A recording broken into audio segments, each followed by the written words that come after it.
प्रेम और आनंद का प्रतिबिंब समझ, चेतन का प्रतिबिंब समझ, स्थिरता दृढ़ कर।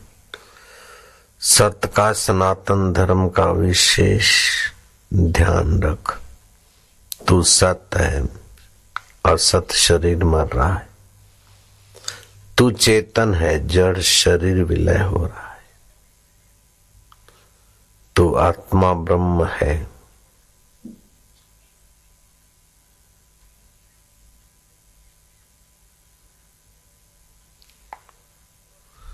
तुम न भी पहचानो लेकिन मैं तुम्हें पहचानता हूं। तुम अमर आत्मा हो, मेरे सनातन पुत्र हो। तुम भी इस शरीर से न निकलो लेकिन मैं तुम्हें निकाले बिना नहीं रहूंगा, क्योंकि तुम मुझे प्राप्त करने योग्य हो। हाड़ मास को पाकर तुम क्या कर लोगे। ऐसे ही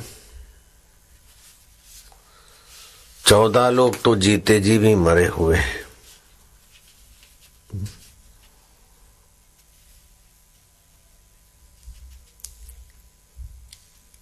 और जो सत्संगी हैं, परोपकारी हैं, भगवत ध्यान भजन में, वो मरने के बाद भी तो अमर है।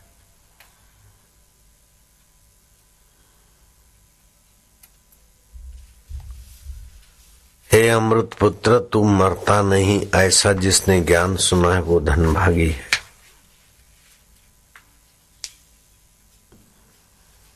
हे सुख दुख का साक्षी, तू चैतन्य है। इस ज्ञान में जिसकी प्रीति गति हुई वो धनभागी है, वो अमर है। ओमकार का जप करे, ध्यान करे, महापुरुषों का संग और सेवा में तत्पर रहे, वह जीते जी मुक्त आत्मा है। मरने के बाद भी अमर तत्व को पा लेता है।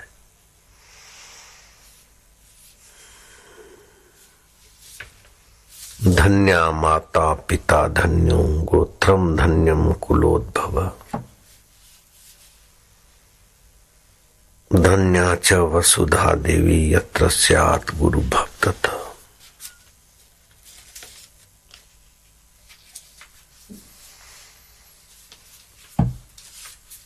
जो पाखंडी आदमी है वो जीते जी मरा हुआ है। धूर्त आदमी, झूठा।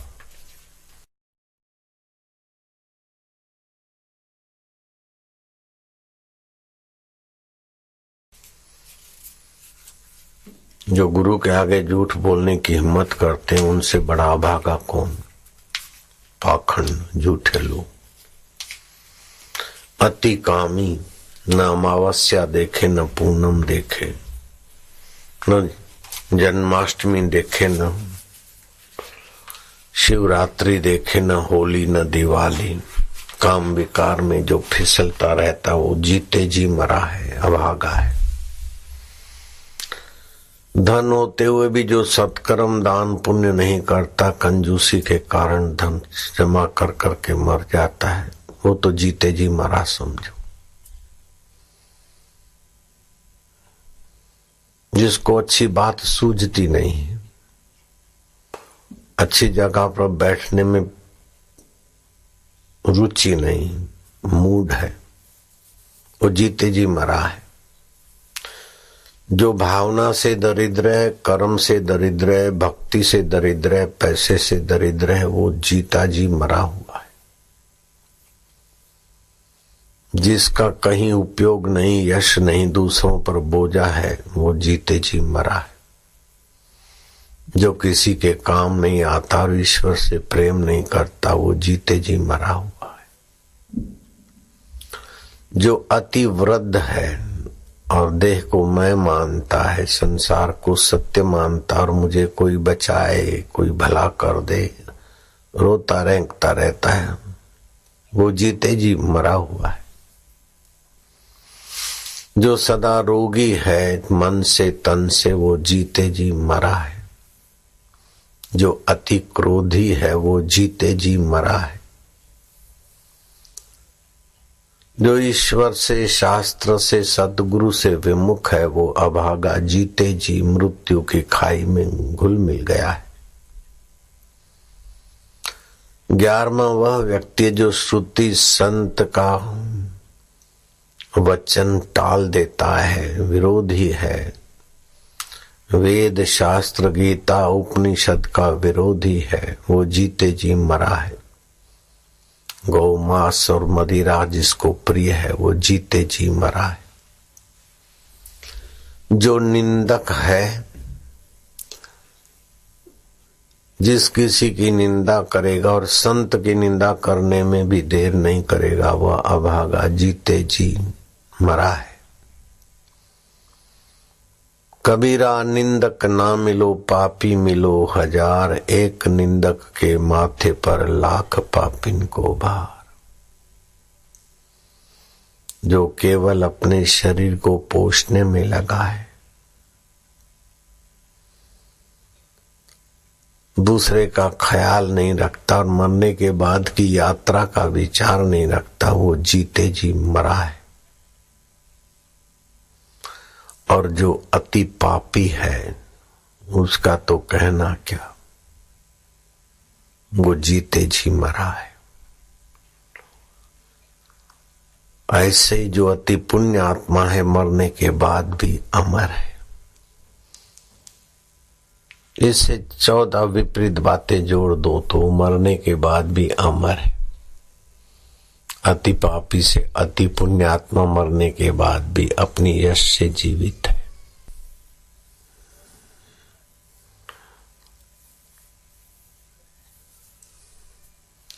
जिसके जीवन में पाखंड नहीं है, सच्चाई है, वो मरने के बाद भी अमर है। जो काम का गुलाम नहीं है, राम के रस में तृप्त है, वो मरने के बाद भी अमर है। जो दानी है, उदार है, वो जीने के मरने के बाद भी अमर है। जो शास्त्र संत के उपदेश सत्संग से मूढ़ता मिटा चुका है, वो मरने के बाद भी अमर है। जिसके जीवन में सत्संग का धन है, जप और ध्यान का धन है, सेवा का धन है, वो मरने के बाद भी अमर है। जो भगवत यश से सुसंपन्न है, वो मरने के बाद भी अमर है।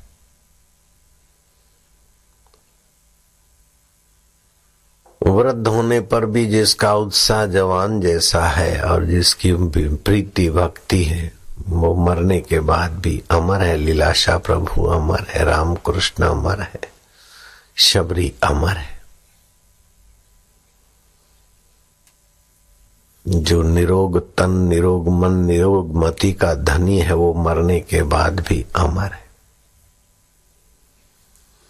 जो क्रोध का दृष्टा, क्रोध का साक्षी है और अनुशासनीय शक्ति का उपयोग करता है, क्रोध देखने भर को है, वो अक्रोधी महापुरुष शरीर मरने के बाद भी अमर पद का धनी। जो ईश्वर के सन्मुख है, वो शरीर न होते हुए भी अमर है। जो श्रुति और संत के रस में रसवान है, वो मरने के बाद भी अमर है। जो श्रुति संत भगवत जनों का, सत्संगियों का हित चाहता है, वो मरने के बाद भी अमर है। जो केवल अपना शरीर नहीं पोसता है, सबका शरीर अपना रूप जानता है, वो महापुरुष शरीर न होने के बाद भी वो अनेकों शरीरों में अपना ओज तेज बरसाया हुआ अमर आत्मा। जो अति पुण्य आत्मा है, पुण्य पर्वों को ध्यान भजन करता है, करवाता है। देह छता जेनी दशा वर्ते देहातीत, ते ज्ञानी ना चरण माहो वंदन अगणित।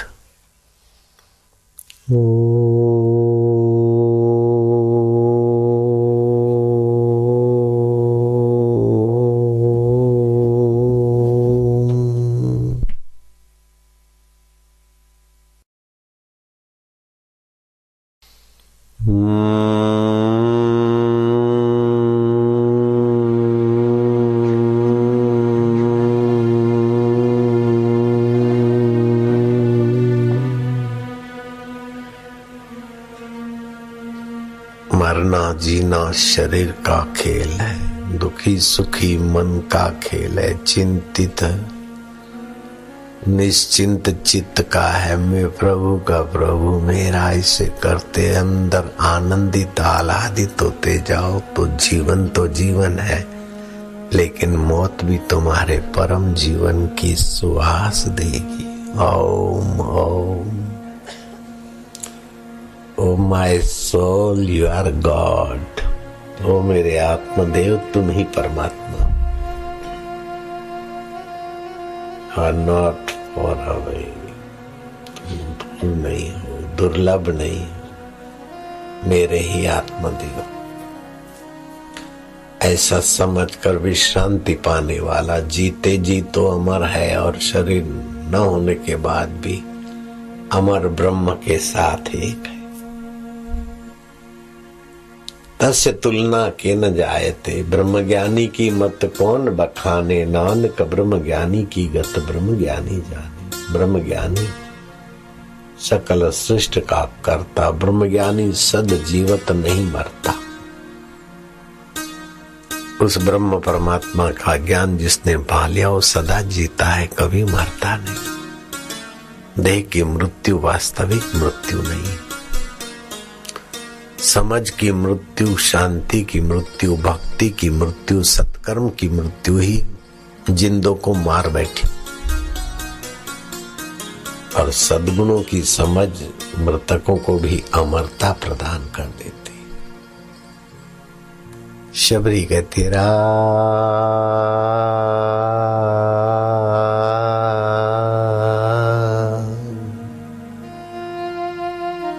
राम तीर्थ कहते हो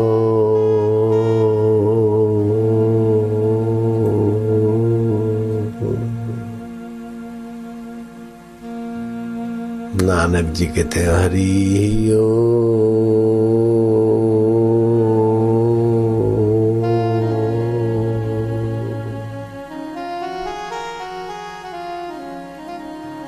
मंसूर कहते हैं अल्लाह हो।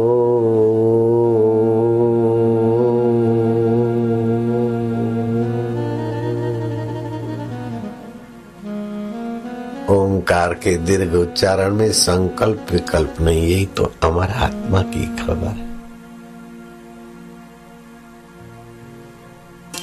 अ और म के बीच दूसरा कोई स्पंदन ही नहीं। अमरता दूर नहीं, दुर्लभ नहीं, परे नहीं, पराई।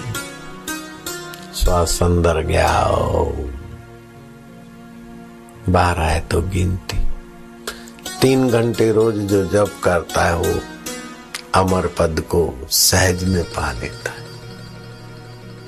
हंसी वो, खेली वो, धरी वो ध्यान, अहर निष्कथि वो ब्रह्म ज्ञान।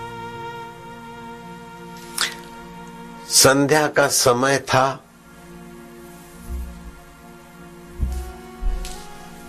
उज्जैन के ब्राह्मण ने देखा कि कोई साधु बैठा है। गौर से देखा कि ये साधु के रूप में बैठे हुए हमारे उज्जैन के भूतपूर्व सम्राट भरतरी,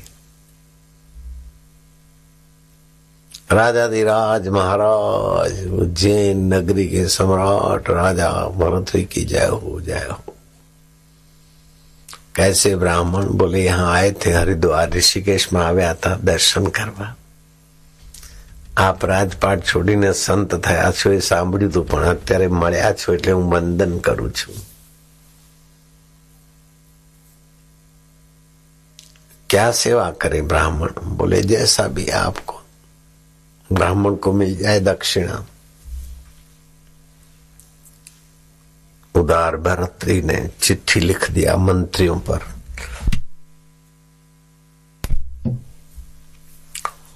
बुद्धिमान मंत्रियों ने देखा कि राजा राजपाट छोड़कर संत बन गए। अब ये संत की चिट्ठी है। सिर आंखों लगाई, ब्राह्मण सुबह आना, 7 खजाने खोल कर रखेंगे। जिस खजाने का तुमको जो धन उठा सको ले जाना। चांदी के रुपयों का भंडार देखा, सोने की गिन्नियां देखी, लाल देखे, मोती देखे, माणिक देखे, हीरे देखे, जवाहर देखे, एक से एक है। संत का दर्शन व्यर्थ नहीं जाता है।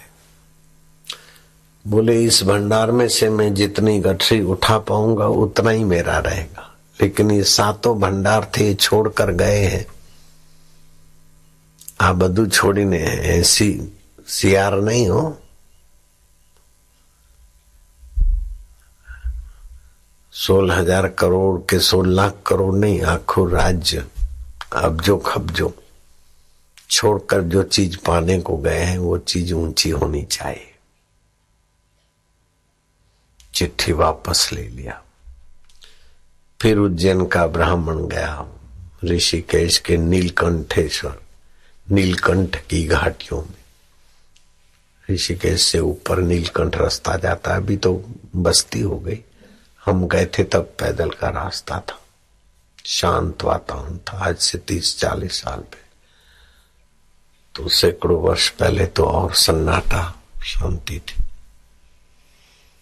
ट्रैफिक नहीं था, बसें गाड़ियां सड़कें नहीं थी, कभी कभार कोई आदमी देखने को मिले। राजा भरतरी बैठे एकांत में, महाराज ये चिट्ठी आपकी। बड़ा आदर किया था मंत्रियों ने, 7 खजाने खोल के रखे और मेरे को दिखाए, जितना उठा सको ले जाओ, लेकिन जो छोड़कर आप आए हो, जो चीज पाने को, मुझे उसी में से प्रसाद दीजिए। આ બધું છોડીને આપ આવ્યા છો ને, જેના માટે જે તમને પ્રાપ્ત થયું છે એમાંથી થોડુંક આપો ને। आप ये सब क्यों छोड़ के आए, ये बात मुझे समझाओ, और जिसके लिए छोड़ के आए उसमें से आपको जो मिला है थोड़ा सा मुझे दो। बुद्धिमान राजा भरतरी ने कहा, वो सामने गांव है, पहाड़ी सामने दिखती, लेकिन चलते चलते शाम हो जाती। मामा घर के એટલે દીવો વળે એટલે 10-12 किलोमीटर दूर वाला पहाड़ी इधर ही तो दिखता है। मालधारी आए थे, गायों भैंसों बकरे वाले, थोड़े लोग दिख रहे थे। जाओ उधर से दही लेके आओ, कुछ सेवा करो तो मेवा मिले।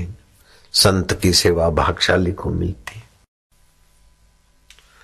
संत की सेवा और संत की आज्ञा पालने से भाग्य की रेखाएं बदलती।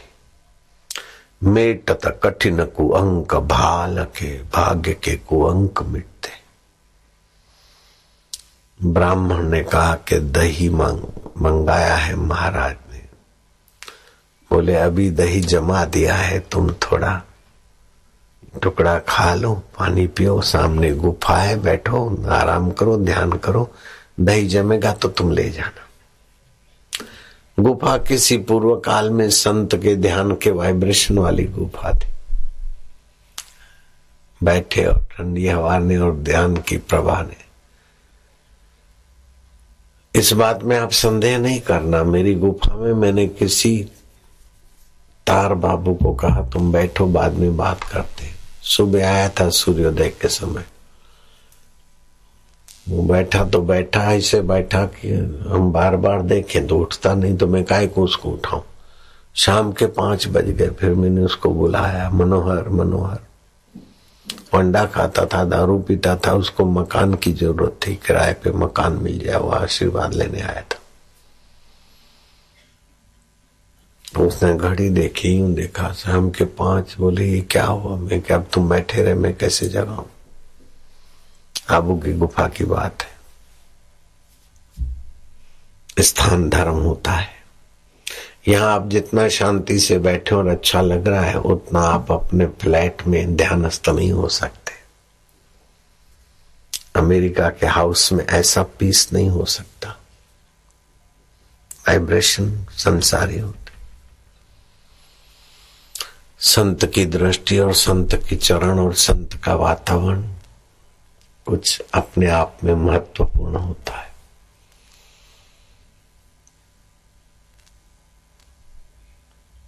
एक 2 दिन 3 दिन बीत गए, ब्राह्मण उठा तो देखा तो कोई मालधारी है नहीं, सुनसान। बोले गांव कहाँ चला गया? अभी तो हम बैठा ध्यान में, पता ही नहीं कि कितने दिन बीत गए। भरतरी के पास आए, बोले वो क्या है? मैंने तो देखा है गांव है, अभी दही देंगे। आंख बंद करी, आंख खोली तो स्वप्न। बोले ऐसे ही ये संसार स्वप्न है, बचपन स्वप्न, जवानी स्वप्न, पूरा जीवन स्वप्न ही तो है। स्वप्ने से जागने के लिए मैं यहाँ आया हूं। मोह निशा सब सोवन हारा, देखई स्वप्न अनेक प्रकार। और मुझे जो मिला है, तुमने ध्यान किया था, और जो रस मिला है उसी का मैंने स्वाद चखाने को तुमको भेजा था। बोला अब दूसरी चिट्ठी लिख दे, तुम और तुम्हारा बेटा जितना बड़ा तगारा ले जाओ। बोले नहीं नहीं महाराज, अब मैं यही पाऊंगा, सफिशिएंट। मारे 180 નથી જોઈતા, 580 નથી જોઈતા, જેટલું છે બરોબર છે, બહુ છે। क्या करिए क्या जोड़िए थोड़े जीवन काज, छोड़ी छोड़ी सब जात है, देह गेह धन राज सब छूटने वाला है। अछूट आत्मा का वैभव चाहिए, अछूट आत्मा की शांति, अछूट आत्मा का ज्ञान, अछूट आत्मा का आनंद।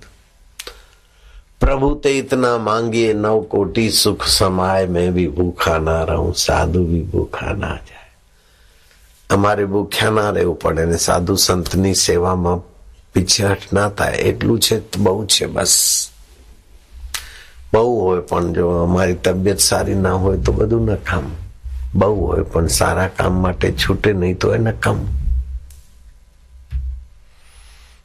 जीते जी मरना क्यों, मरने के बाद भी अमर रहना, ये हमारा लक्ष्य होना चाहिए। मृत्यु में 12 फायदे हैं, उसका फायदा लेना चाहिए। और जीते जी मरा हुआ 14 दुर्गुण है, उनसे बचना चाहिए। और ये सुंदर उपाय है।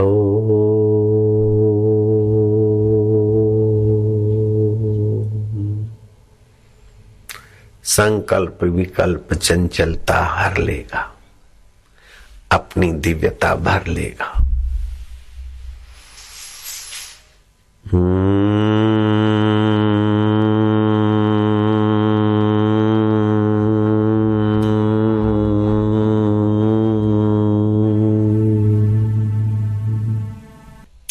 यत्र पूजा स्नान पूज्यन्ते, जहां पूजनीय व्यक्तियों का अनादर होता है वहां विफलता, भय, शोक, प्रभावहीनता और मृत्यु तांडव करती है। जैसे अफगानिस्तान में संत बुद्ध भगवान की मूर्तियां और मंदिर तोड़े गए, पूजनीय व्यक्तियों का अनादर हुआ, वहां अकाल मृत्यु, कलह और विध्वंस ने तांडव करके दिखाया। लादेन का जय जयकार शुरू हो गया और बुद्ध की मूर्तियां टूटने लगी। कर्म दिखा रहा है कि भविष्य उज्जवल है कि अंधकार में है। जब संतों को सताया जाता है, सत्संगियों को गुंडा कहा जाता है, ऐसे व्यक्तियों का भविष्य बहुत गंदा हो जाता है। कभी तो चोर में भी साधु देखते थे, लेकिन यहाँ साधु सत्संगी बेचारे जो दूर से आए, उनको भी न जाने कैसे कैसे गंदे शब्दों से संबोधित करने वाले अखबार वालों की भी हालत खराब है। हम तो चाहते हैं कि क्यों अपना कुल खानदान बर्बाद करते हैं। ऐसे लोगों के कुल खानदान पूर्ण हो जाते हैं, आगे कुल परंपरा ही नहीं चलती। जो संतों और सत्संगियों को सताते हैं उनको बहुत कुछ चुकाना पड़ता है, और संतों और सत्संगियों की जो सेवा करते हैं, प्रसन्न होते हैं, उनको बहुत कुछ प्राकृतिक तोहफे मिलते हैं, परमात्मिक तोहफे मिलते हैं। हम तो चाहते हैं सबको ईश्वर की कृपा के तोहफे मिले। तुम चोर बन जाओ, जैसे श्री कृष्ण चोर है, हरि का नाम एक चोर है, वो हमारे दुख हर लेता है, अज्ञान हर लेता है, ज्ञान भर लेता है चोरी चोरी में। ऐसे ही चैनल वाले आप दर्शकों के जीवन में चोरी चोरी में सद्गुण भर लो, चोरी चोरी में चिंता हर लो अपने दर्शकों की, उनकी चिंता हर लो, उनका दुख चुरा लो, उनका अज्ञान चुरा लो, उनके घरों के कलह चुरा लो। चैनल वाले चोर बन जाओ पक्के। श्री कृष्ण तो प्यार करेंगे, हरि भी प्यार करेंगे, और तुम्हारे दर्शक भी तुम्हें प्यार करेंगे, और तुम्हारे पूर्वजों का भी जय जयकार, आने वालों का भी मंगल होता है। बोलते हैं अन्याय हो गया, अन्याय हो गया। भगवान की सृष्टि में अन्याय होता तो करोड़ों वर्ष से सृष्टि चलती कैसे? तो सब जो हो रहा है देर सबेर न्याय ही न्याय है। अन्याय किसी का ज्यादा समय टिकता नहीं, टिक सकता नहीं। नारायण हरि भगवान सबका मंगल करे। हे प्रभु आनंद दाता ज्ञान हमको दीजिए, तेरे स्वरूप का ज्ञान दे, तेरी शांति का ज्ञान दे। हे द्वारकाधीश तू सतबुद्धि आप, संत सताए तीनों जाए, तेज बल और वंश। ऐसे ऐसे कई देख लो, रावण कौरव जैसे कंस। सत्संगियों की सेवा भागशाली को मिलती। भीष्म जी बाणों की सया पर सोए हैं, और जो मिलने जाते उनका सत्कार करते। आप यहाँ बैठिए, आप दाईं और विराजिए, आप बाईं और विराजिए। 5 पांडवों को कहते हैं कि आपके तो सलाहकार श्री कृष्ण है, कुंता महारानी, सत्यव्रतधारी ज्येष्ठ पुत्र है, युधिष्ठिर गांडीव धनुषधारी। फिर भी देव की लीला जानी नहीं जाती। आपको भी संसार कष्ट देता है।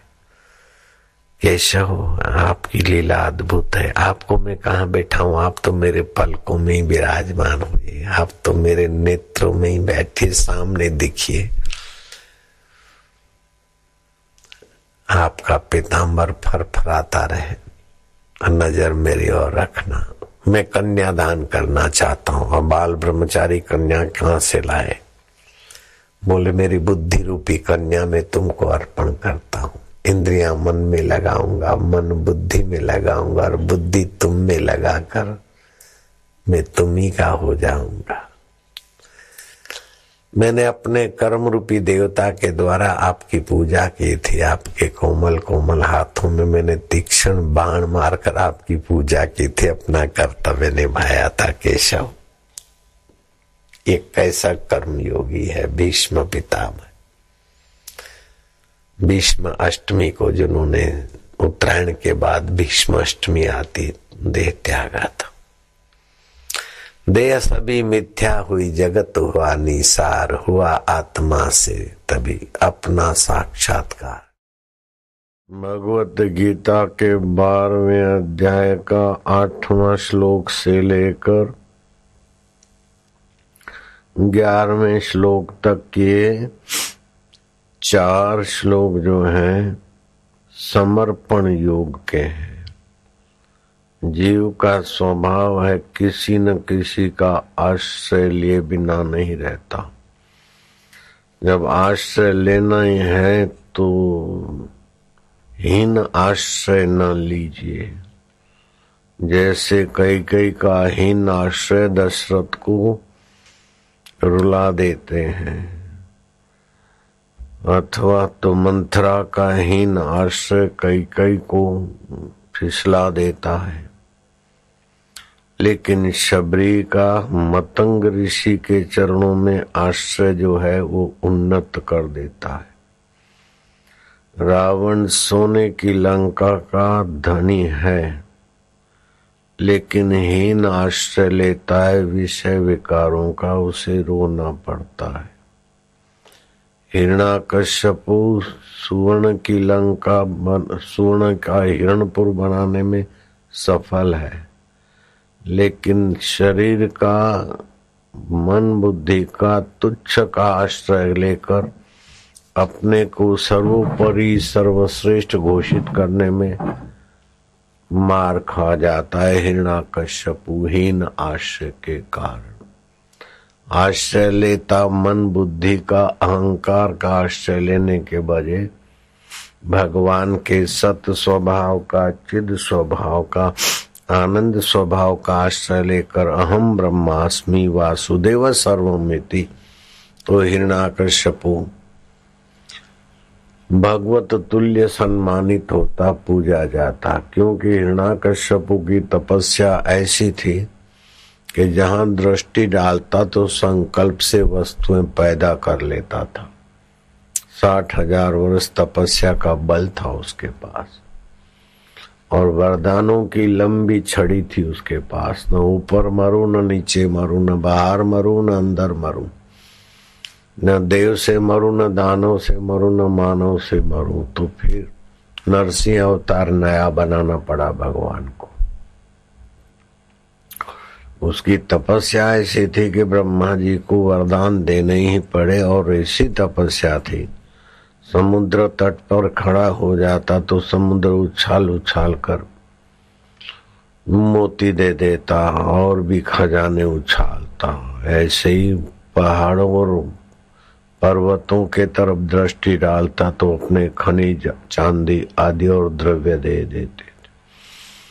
खेत पर दृष्टि डालता तो खेत बिना बोए बिना जोते खेत उत्पन्न हो जाते। बस ले लो फल, ले लो अन्न औषध। इतनी उसमें तपस्या थी, फिर भी कोई न कोई आश्रय तो लेना ही पड़ा। काय का आश्रय लिया, मैं का आश्रय लिया। मरने वाले शरीर के में मैं जोड़ दिया, मैं ही भगवान हूँ। अरे मैं भगवान हूँ तो दूसरा कौन है? बोले मैं भगवान हूँ, सब मेरे अधीन है, सब मेरा हुक्म माने। तो ये ही आश्रय हो गया और सब मेरा स्वरूप है, ये महान आश्रय हो गया। तो श्री कृष्ण महान आश्रय का तरीका बताने में बड़े निपुण रहे योगेश्वर भगवान कृष्ण। गीता के 12वें अध्याय के 8 से 11 श्लोक, 11वें श्लोक तक चार श्लोक जो है भगवान ने साधना बताई अपने ब्रह्म पद को पाने। समर्पण योग,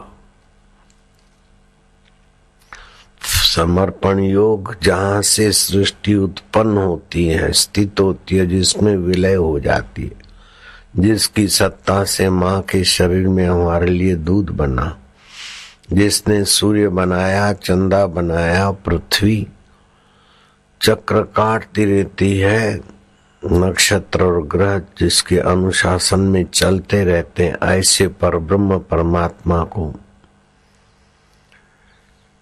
अपने कर्मों का फल अर्पित करके आप निर्भर हो जाओ और निर्वासनिक हो जाओ।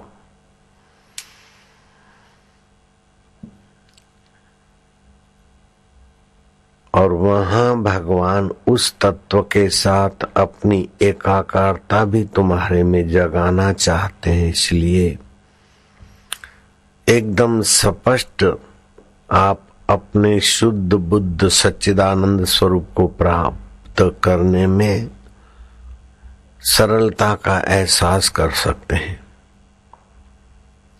भगवान कहते हैं निवश्यसि मयि वा अत ऊर्ध्वं न संशयः।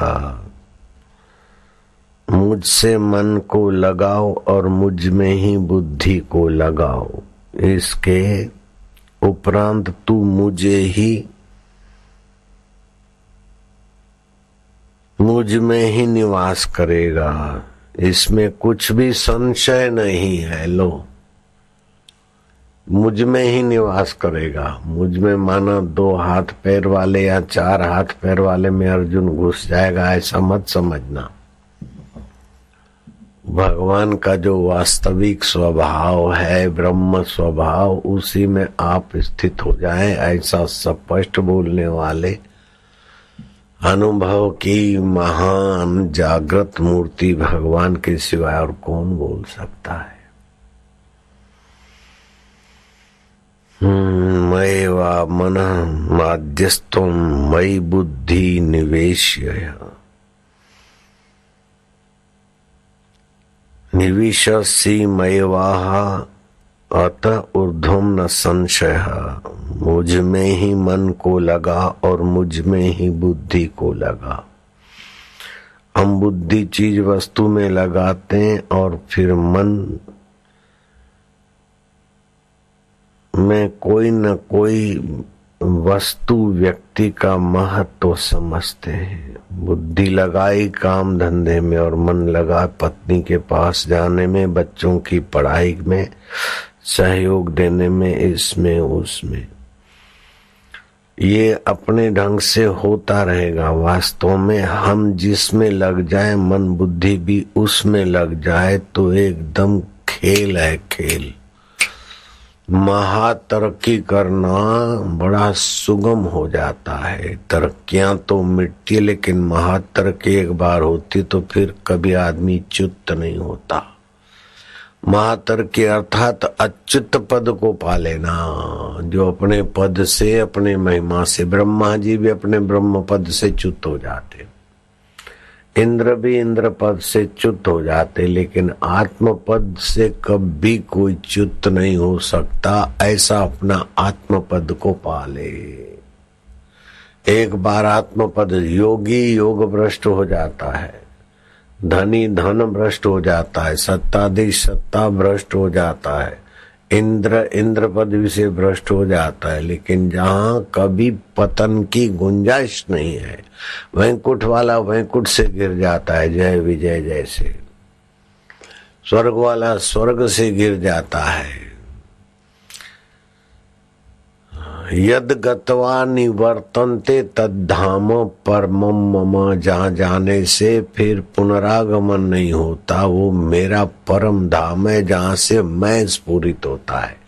दूर नहीं, दुर्लभ नहीं, परे नहीं, पराये नहीं।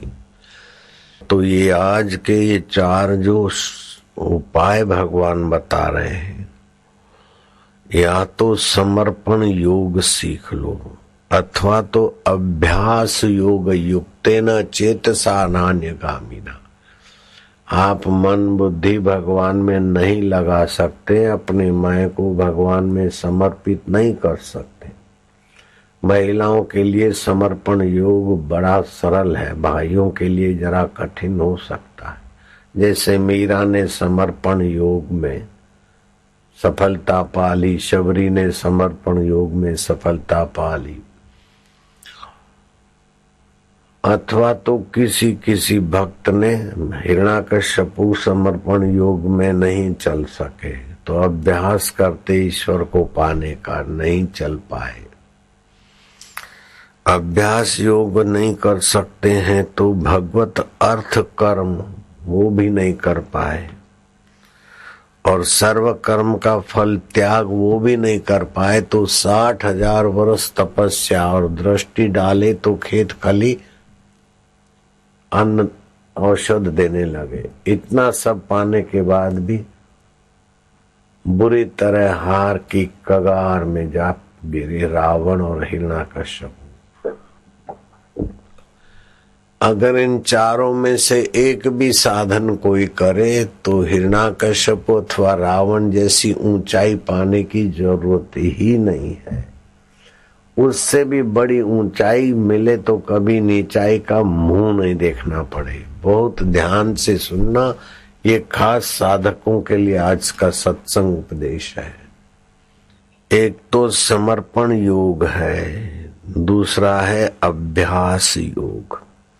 अथ चित्तम समाधातुम न शक्नोषि मयि स्थिरम अभ्यास योगेन ततो माम इच्छन्तु धनंजय। तू मेरे में समर्पित नहीं हो सकता है तो मेरी प्राप्ति के लिए तो अभ्यास योग कर।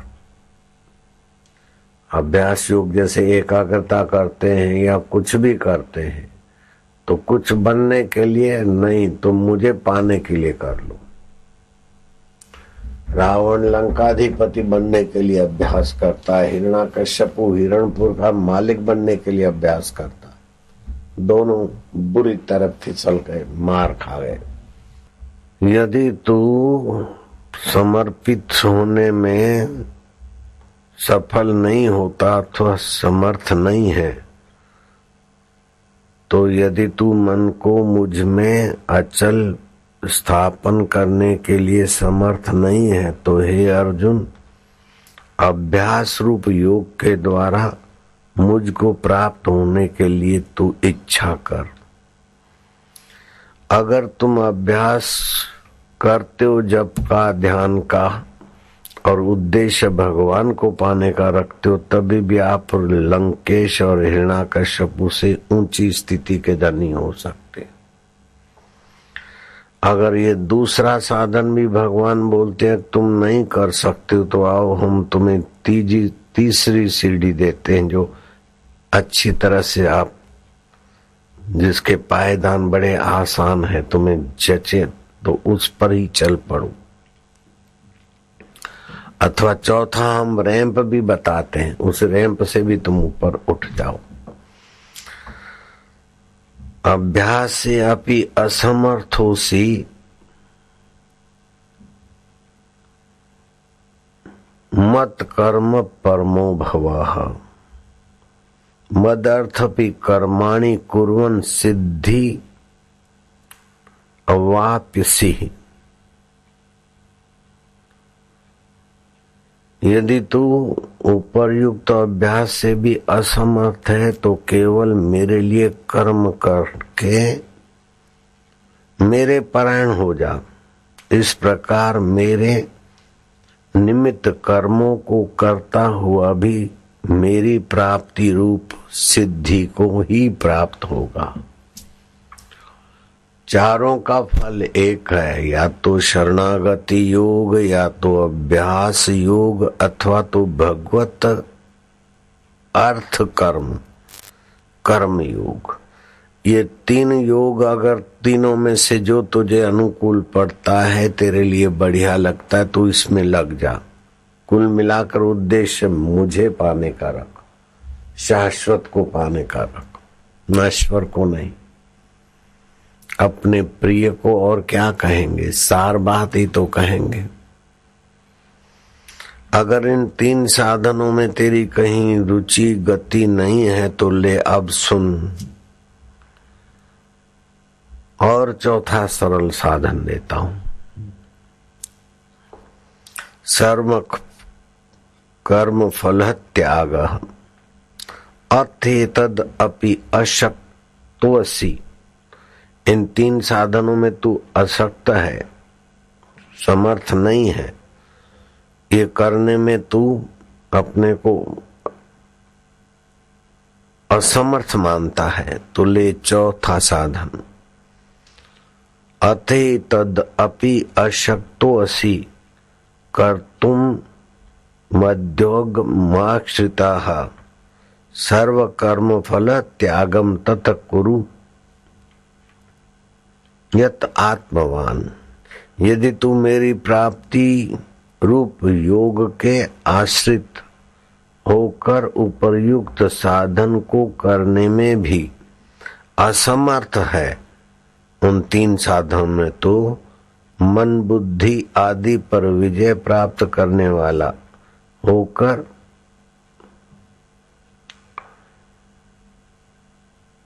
सब कर्मों के फल का त्याग कर दे। त्यागात शांति निरंतरम। कर्म तो कर तत्परता से, लेकिन किसी को नीचा दिखाने के लिए अथवा कोई फल पाने के लिए नहीं। त्यागात शांति निरंतरम, निष्काम कर्म। हंसते खेलते खाते पीते, न समाधि लगानी है, न सब त्याग कर जाना है, न भोगी बनकर बर्बाद होना है, न त्यागी बनकर तितिक्षु होना है। केवल कर्म के फल की इच्छा त्याग करके तू मुझ चैतन्य को ऐसे पालेगा जैसे एक सरोवर और दूसरे सरोवर के बीच का जो पाल टूट जाती तो दोनों एक मय जल हो जाते। ऐसे जीव ब्रह्म हो जाएगा, ब्रह्म जीव एकत्व हो जाएगा। श्लोक 8 से 11 ये आरोहण क्रम है और श्लोक 12 साधनों का अवरोहण क्रम है। तो ये साधन नहीं तो ये साधन नहीं तो ये साधन नहीं तो ये साधन नहीं तो ये, अथवा तो इस साधन से चल के इसमें, इससे चल के इसमें चल के पहले निष्काम कर्म कर ले, फिर भगवत अर्थ कर ले, फिर अभ्यास कर ले और फिर शरणागति कर ले भगवान की शरण। बहुत सुंदर तरीके से भगवान बताते हैं और बहुत ऊंचा साधन है और करने में सुगम भी है। केवल इंद्रियों पर थोड़ा संयम करे, केवल इस साधन की, इस उपलब्धि की महानता समझ जाए बस। फिर तुम्हारा एक अमेरिका का राष्ट्र तो क्या, सारे धरती के राष्ट्र और इंद्र का पद भी बहुत छोटा हो जाएगा। ऐसा तुम्हारा वो आत्म वैभव जागृत होगा। किसी पर तुम्हारी मीठी नजर पड़ेगी तो वो निहाल हो जाएगा। तुम्हारा दर्शन देवता करके खुशहाल हो जाएंगे। इस आत्मज्ञान की महिमा को कोई पूरा वर्णन कर ही नहीं सकता। मत करो वर्णन, हर बेअंत है। भगवान अनंत है तो भगवान को पाए हुए महापुरुष की कृपा और महापुरुष की ऊंचाई भी अनंत है। ब्रह्मज्ञानी की मत कौन बखाने? जिसने अपने आत्म ब्रह्म परमात्मा का ज्ञान पा लिया है उसका मति उसको कोई तोल नहीं सकता। ब्रह्मज्ञानी की मति कौन बखाने? ब्रह्मज्ञानी की गति ब्रह्म जानी जाने। ब्रह्मज्ञानी को खोजे महेश्वर, ब्रह्मज्ञानी आप परमेश्वर। ब्रह्मज्ञानी मुगत जुगत का दाता, ब्रह्मज्ञानी पूर्ण पुरुष विधाता। ब्रह्मज्ञानी का कथ्या न जाई आधा अखर, नानक ब्रह्मज्ञानी सबका ठाकुर। ब्रह्मज्ञानी का भोजन ज्ञान, ब्रह्मज्ञानी का ब्रह्म ध्यान। ब्रह्मज्ञानी मुगत भुगत का दाता, ब्रह्मज्ञानी पूर्ण पुरुष विधाता। आप ऐसी ऊंचाई को छुएंगे। ऐसे ब्रह्मज्ञानी थे जड़ भरत। अजनाब खंड का एक छत्र सम्राट भरत, उसने सुंदर व्यवस्था की तो अजनाब खंड का नाम पड़ा भारत। भरत के नाम से पड़ा भारत। वो राजकाज के पचड़े में जिंदगी पूरी हो रही है। मुझे पर ब्रह्म परमात्मा का साक्षात्कार करना चाहिए, ब्रह्म ज्ञान पाना चाहिए। अजनाब खंड में से भारत नाम पड़ा, जिसके प्रभाव से वो भरत राज छोड़ के चला गया। मैं जॉब छोड़ूं कि नहीं, ये जो पूछ रहे हैं तो उनको बोलना पड़ता है कि अभी नहीं, बाद में देखो देखो देखो। ऐसी जॉब नहीं मिलेगी, ऐसी गुलामी नहीं मिलेगी। 30 लाख की जॉब है, 20 लाख की जॉब है, उसके आगे भारत के पूरा भारत का एक छत्र सम्राट, उसके आगे तुम्हारी जॉबों की ऐसी तैसी हो जाती है। राजा भरतरी के राज्य के त्याग के आगे तुम्हारा सीए की जॉब की ऐसी तैसी हो जाती है। मैं क्या करूं क्या करूं क्या करूं। आप उस चीज का महत्व नहीं जानते। हम एक दिन में 10-15 तोला सोना खरीद के रख लेते थे, इतनी कमाई होती थी। उसको ठोकर मार के गुरु के द्वार पड़े रहे तो सीनियर लोग हम मुझे जूनियर समझ के भगाने में ही लगे थे। लेकिन हम इस चीज की महत्ता थोड़ी जरा सी जानते थे। इतना ये पद बढ़ा है मुझे भी पता नहीं था। जब मिला तब पता चला कि इतने बड़े पद की तो मैं कल्पना भी नहीं कर सकता हूँ, लेकिन लगा था कि गुरु जी भगवान के दर्शन करा देंगे। बाद में पता चला भगवान जिससे भगवान है वो तो मेरा अपना आपा है। भगवान के दर्शन करो फिर भगवान के लिए रो, भगवान चले गए फिर वहीं के वहीं हो। नहीं नहीं, ब्रह्मवेता ब्रह्मवित्त भवति, ब्रह्मवेता ब्रह्ममय हो जाता है। ताकि वाणी वेद, वो जो बोलता है वेद वचन हो जाता है। भाषा अथवा संस्कृत करत भरम भवच्छेद, शास्त्रीय श्लोक हो अथवा वो जैसी भी भाषा जानता हो।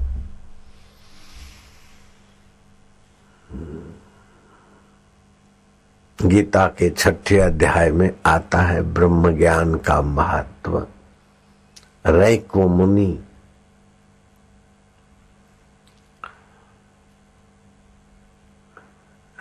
मुनि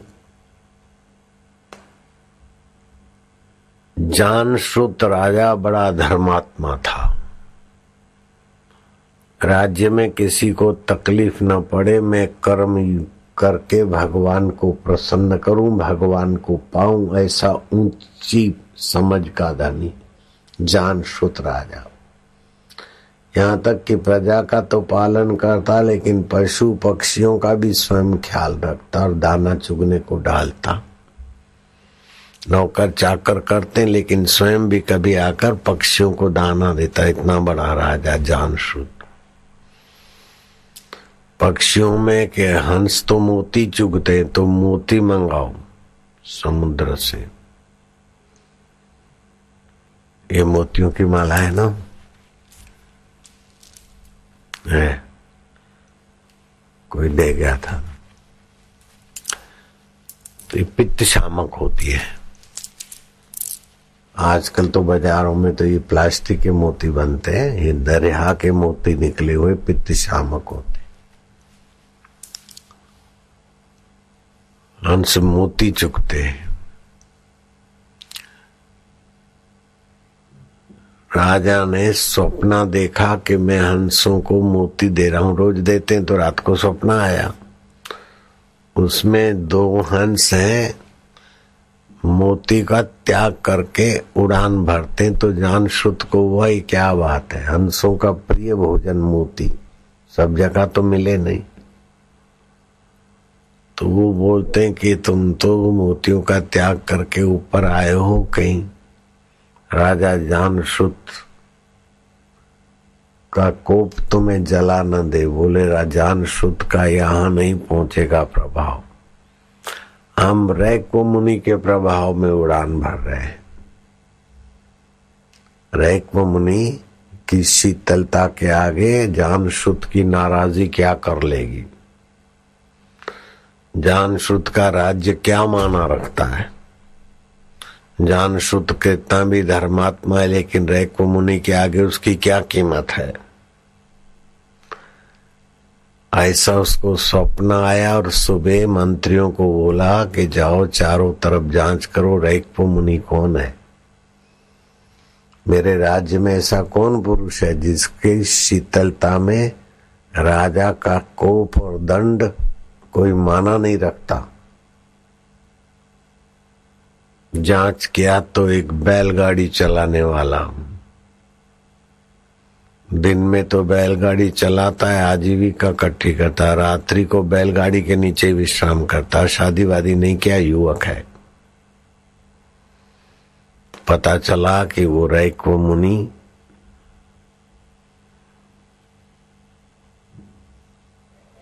अपने गुरु प्रकाश प्रसादी से अभ्यास योग से ब्रह्म परमात्मा का साक्षात्कार किया हुआ है। बैलगाड़ी चला रहा है। ऐसे ही कपड़वंज में एक मोची का दर्शन में करने गया था। चप्पल सी रहा है और ब्रह्म परमात्मा का साक्षात्कार। मैं उसका चप्पल फुटपाथ पे चप्पल सिए न मोची, ऐसे मोची के पास जाके बैठा। थोड़ी देर बातचीत किया और उसकी आंखों की चमक और अनुभूति और प्रसन्नता देखी तो मुझे लगा कि कोई सत्पुरुष है मोची के रूप में भी। ये ऐसा आत्मज्ञान है कि मूची को भी हो सकता और मूची भी आदर और पूजने योग्य हो सकता। आशाराम बापू जिस मूची के पास जाके बैठे और सत्संग सुने तो आप क्या समझते बात? होगा न मूची के पास भी कोई खजाना। जानश्रुत राजा उस रैक्व मुनि के पास गए 600 गाय लेकर, एक हार और रथ ले गए।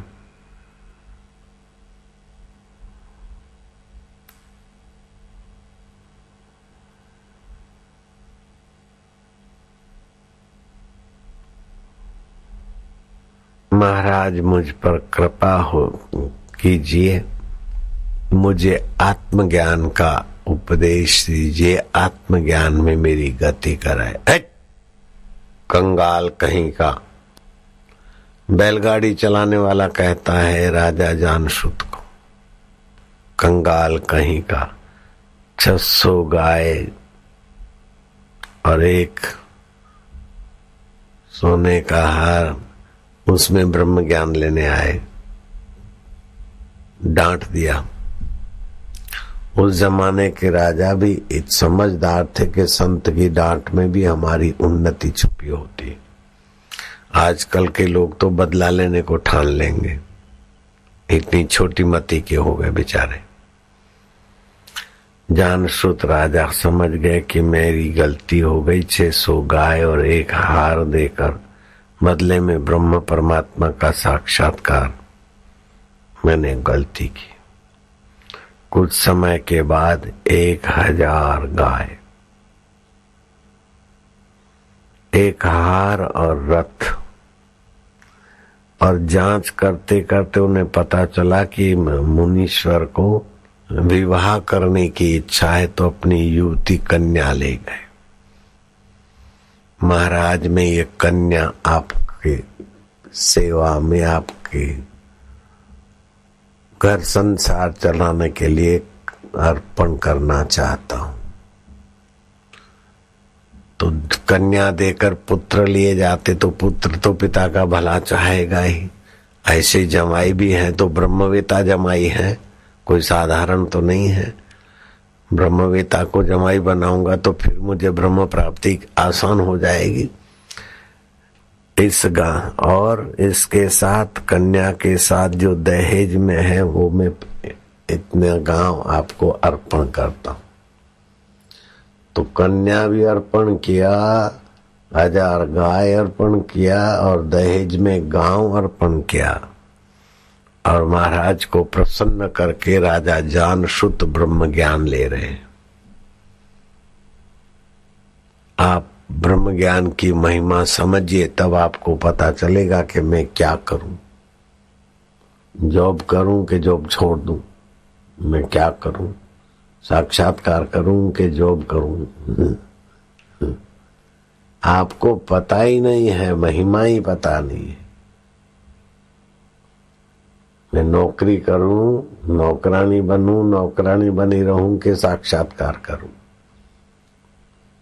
फिलहाल करते रहो नौकरी नौकरी, जब बुद्धि खुलेगी तब पता चलेगा साक्षात्कार क्या होता है और नौकरानी पना क्या होता है, नौकर पना क्या होता है।